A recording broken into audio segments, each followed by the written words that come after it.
L'installation est artisanale, mais au pays du football, la volonté de quelques amoureux du ballon ovale fait des miracles. 2 tuyaux en plastique fixés sur une cage de football font office de poteaux de rugby.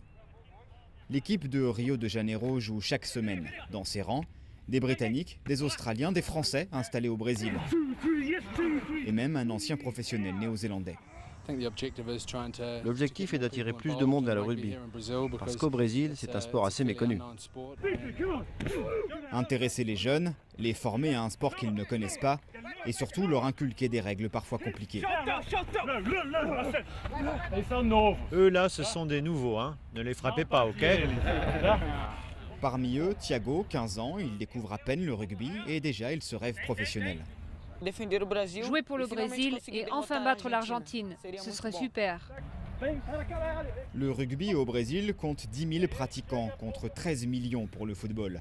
Dans un pays de 200 millions d'habitants, les dirigeants de Rio Rugby savent que le potentiel est énorme. C'est idéal pour certains jeunes qui ne s'intéressent pas au football, qui n'ont pas le physique pour jouer au foot. S'ils sont trop gros ou trop puissants ou pas assez rapides. J'ai découvert Rio Rugby sur la plage, j'ai commencé là-bas et maintenant je m'entraîne ici.